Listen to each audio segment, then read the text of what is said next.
Uh-oh. Am I ready for this? Are you ever ready for anything like that? No. I'm not ready for anything that Matthew has to bring me. Everybody wants to talk about the socks. Nice little flare color for you. Yeah, a little flare color. Pieces of flare. Yeah, toss that to me. Don't toss it over the edge. This is my production assistant, Katie. Thank you, Katie. She's in town just to help out with this for the day.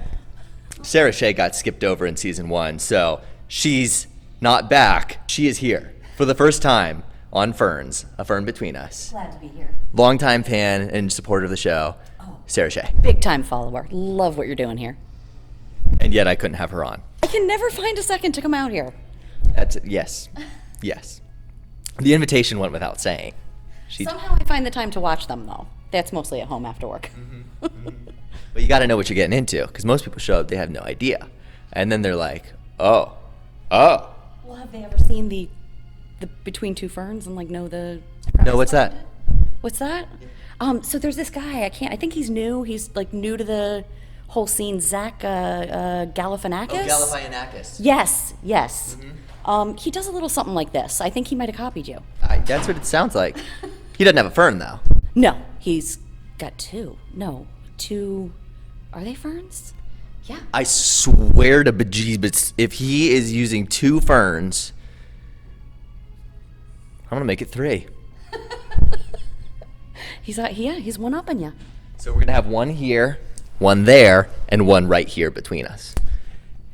Sarah, I really appreciate that you bring savory little treats to the office, and they're always right out behind your monitor where I can easily access them. Some of them I don't think you can even eat since you believe in gluten intolerance. I wish I didn't. I don't want to be gluten-free.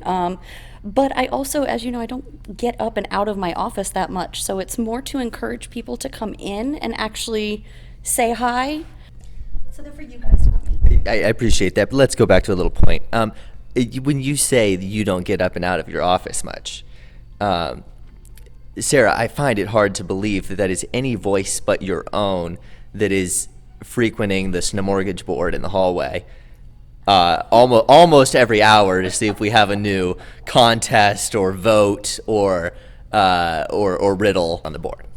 So in my mind, that's work related. We do a lot here, and I've never had that in past lives, where how much we do to make things fun and competitive and just interesting, and those little riddles and things like that.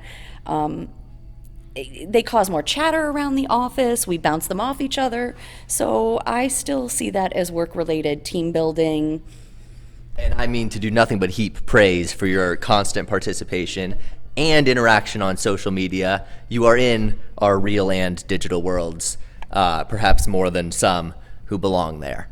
So Definitely trying. It is something different to retrain your brain to try to be posting every day and watching things, and you guys definitely make it easy with the contents being amusing and actually catching people's attention. So well, it's really part of the life of a loan officer, I think, because if you're not willing to mix your personal and your professional presence online to some extent, get out of the LO game is what I say, because you got to be able to share a little bit of yourself. absolutely, it's the posts of this is what we can offer and this is what rates are a dime a dozen. The only thing that's going to make you stand out is making yourself personable, and you have to do that with your borrowers, with your realtors. You can't just be posting guidelines. You have to show them who you are. No one's going to care until you show them that you care. I couldn't agree more. If you were going to custom create a social media platform, okay, think about this one for a second. So computer illiterate. Okay. Well, you don't have to code it right now. What would be the premise, and what would it be called? Just positive things, just stories that you can share of where good things happen, where people gave back, but absolutely eliminating anything negative and the bickering that social media can get into. What do you think when you see a story about a chain of acts of kindness at the drive-thru, where somebody pays it forward and then they continue paying it forward for 375 cars, and then somebody stops the chain? What do you think about when you read those stories? heartwarming or something else?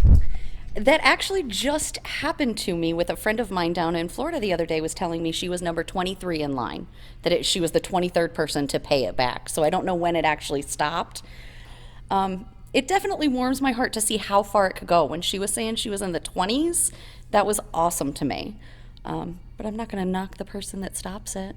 I don't know what their situation was. Well, it's kind of like gambling, really, because when you say pay for the one behind me, you don't know what they're going to order. You don't know if they've already heard this story about the remarkable chain that we've got going on, and maybe they're about to order $500 in gift cards. So, hey, I say the guy who stops the chain is a hero.